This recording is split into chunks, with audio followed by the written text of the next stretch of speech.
வணக்கம். நேற்றைய தினம் டெல்லியில் நடந்த தீவிரவாத தாக்குதல். அது சம்பந்தமான அந்த வீடியோ பதிவு. நேற்று குஜராத்தில் காலையில இருந்து நிறைய செய்திகள்லாம் வந்தது. ஆன்டி டெரர் ஸ்குவாட் வந்து ஒரு 4 பேரை வந்து அரெஸ்ட் பண்ணாங்க. அந்த 4 பேரும் பார்த்தீங்கன்னா, நம்ம பாகிஸ்தானை சேர்ந்தவர்கள். அவர்கள் வந்து என்னன்னா, சைனால போய் பயின்று டாக்டர் படிச்சிருக்காங்க. இவங்கெல்லாம் ஒயிட் காலர்ஸ். ஒரு 4 பேர். அவங்க பேர் வந்து அகமத் முகாத் சேத், அசட் சுலைமான் ஷேக், அப்புறம் முகமது சலீர் கான், அப்புறம் ஒரு பெண். இவங்க 4 பேர் தான் நேற்று ஆன்டி டெரரிஸ்ட் ஸ்குவாட்னு சொல்லி குஜராத்தில் கைது பண்ணியிருக்காங்க. இவங்களுடைய பிளான் வந்து என்னன்னா, ரசாயன தாக்குதல். ரசாயன தாக்குதல் எப்படி வந்து இவங்க பண்ணுறாங்கன்னா, இவங்க ஒரு சயின்டிஸ்ட். ஆமணக்கு விதையில இருந்து வரக்கூடிய அந்த கழிவு எடுத்து அதை சில வேதிப்பொருட்கள்லாம் கலந்து அதன் மூலியமா பழங்கள், ஃப்ரூட்ஸ், அப்புறம் இந்த மாதிரி, அதாவது அது வந்து என்னன்னா, அந்த வேதிப்பொருள் வந்து ஒரு 22 மில்லிகிராம் உடம்புல சேர்ந்ததுன்னா ஆள் கிட்டத்தட்ட 6 மணி நேரத்துல ஒரு ஹியூமன் வந்து இறந்து போயிடுவான். ஒரு டாக் மேல போட்டோம்னா அந்த டாக் வந்து வித்தின் ஹாஃப் அன் ஹவர்ல அந்த டாக் வந்து இறந்துரும். அந்த டாக் மூலியமும் ஸ்ப்ரெட் ஆகும் கொரோனா மாதிரி. அந்த அதில் அந்த வைரஸ் வந்து ஃபார்ம் ஆயிடுச்சுன்னா கொரோனா மாதிரி ஸ்ப்ரெட் ஆகி வந்து இந்த மாதிரி ரசாயன தாக்குதல் வந்து முறியடிச்சாங்க. அவங்க கிட்ட இருந்து தான் வந்துகிட்டு ஹரியானால இதே இவங்க கூட தொடர்பு கூடிய ஒரு 2900 ஆர்டிஎக்ஸை வந்து கைப்பற்றினாங்க. அவனையும் அரெஸ்ட் பண்ணாங்க. அரெஸ்ட் பண்ணி அப்படி ஒவ்வொரு செயினா வந்து தொடர்ந்து வரும்போது தான் டெல்லியில நேற்று பாம் பிளாஸ்ட் நடந்திருக்கு. அவன் பேர் முகமது நபி. I-20 கார்ல நேற்று சரியா 6:52க்கு வந்து பாம் பிளாஸ்ட் பண்ணியிருக்கான். பின்னாடி அமோனியம் மற்றும் அமோனியம் ஹைட்ரஜன் அண்ட் சில பொருட்கள்லாம் சேர்ந்து இவனே வந்து தற்கொலைப்பட தாக்குதலாம் நடந்து கிட்டத்தட்ட வந்து 13 பேர் இறந்ததாகவும் 24 பேர்கிட்ட காயமுட்டதாகவும் செய்திகள் வந்துகிட்டு இருக்கு. இது முழுக்க முழுக்க வந்து தீவிரவாத தாக்குதல். பாகிஸ்தான் உடைய உளவுத்துறையான ISIS தான் இதுக்கு பின்புலமா இருந்து செயல்பட்டிருக்கு. திட்டம் வந்து எங்க போட்டிருக்காங்கன்னா, இது எல்லாமே லஷ்கர் இ தொய்பா, ஜெய்ஷ் இ முகமது உடைய கிளை அமைப்பான ஒரு அமைப்பை ஒன்று ஃபார்ம் பண்ணி அந்த அமைப்பு இன்ன வரைக்கும் அதிகாரப்பூர்வமா அவங்க வந்து வெளியிடல. அந்த அமைப்பு பேரை நான் வந்து வெளியிடாதனால நம்ம வந்து பேர் சொல்லுவாங்கன்னா, நான் லஷ்கர் இ தொய்பா என்பது கிளியரான முடிவு. ஏன்னா அந்த லஷ்கர் இ தொய்பாவுடைய சயீப் அகமது ஏற்கனவே இந்தியாவில் தேடப்படும் குற்றவாளி. அவன் தான் வந்து இதனுடைய பின்புலமா இருந்து செயல்பட்டிருக்கான். ஏற்கனவே நம்ம வந்து அவங்களுடைய ஆபரேஷன் சிந்தூர்ல நம்ம வந்து சைஃப் அசதுடைய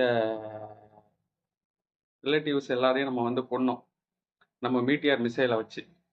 அதனால அவன் பழிவாங்கணும்னு ஒரு நோக்கம். இது பின்புலமா அமெரிக்காவும் இருக்கு. அமெரிக்கா ஏற்கனவே நம்மளை முடக்கணும்னு சொல்லி நம்ம பல வீடியோக்களை போட்டிருக்கோம். இது சம்பந்தமா வந்து இவங்க திட்டம் தீட்டினது எல்லாமே பங்களாதேஷ்ல வச்சு. ஏற்கனவே பங்களாதேஷ்ல நேற்று நம்மளுடைய ராணுவம் சிக்கனுக்கு பகுதியில வந்து சுத்தி வளைச்சு முடக்கி பங்களாதேஷ்ல மின்சாரம், அப்புறம் பார்டரை பூரா ஃபுல்லா க்ளோஸ் பண்ணிட்டாங்க. மின்சாரத்துல இருந்து இன்டர்நெட்ல இருந்து எல்லாத்தையுமே கட் பண்ணிட்டாங்க. கட் பண்ணி, அதாவது இது குண்டு மட்டும்தான், ஃபயரிங் மட்டும்தான் பண்ணல. ஃபயரிங் பண்ணாமலே அறிவிக்கப்படாத ஒரு வாரம் தான் பங்களாதேஷ்ல நடந்தது. ஏன்னா பங்களாதேஷ் இதுக்கு பின்புலமா யூனிஸ் அரசாங்கம் இதுக்கு பின்புலமா செயல்பட்டுக்கிட்டு இருக்குன்றது நம்ம ஆப்கான் பாகிஸ்தான் போர்லேயே நம்ம வந்து பதிவிட்டிருந்தோம். நம்ம வீடியோ பார்த்தீங்கன்னா உங்களுக்கு தெரியும். அது நம்ம பதிவிட்டிருந்திருக்கோம். இதுக்கு முழுக்க முழுக்க வந்து இந்த தீவிரவாத தாக்குதலுக்கு காரணம் ISIS, பாகிஸ்தானுடைய உளவு அமைப்பு, ப்ளஸ் வந்து பங்களாதேஷுடைய அரசாங்கம். இவங்க இரண்டும் தான் வந்து இது பண்ணியிருக்காங்க. ஏற்கனவே ஆப்கான் பாகிஸ்தான் வார்லேயே நம்ம வந்து ஆப்கான் கூட வந்து ஒரு ஒப்பந்தம் ஒன்று நம்ம போட்டிருந்தோம். போடும்போது அவங்களே நமக்கு வந்து சொல்லியிருந்தாங்க, கிட்டத்தட்ட இந்தியாவில் 9 இடங்கள் தாக்குதலுக்கு உட்படுத்தப்படும். அங்க உள்ள ஆப்கான் உளவு அமைப்புல இருந்து கைது செய்யப்பட்ட ISIS உளவாளி அவங்க கைது பண்ணியிருக்காங்க ஒரு போன மாசம்.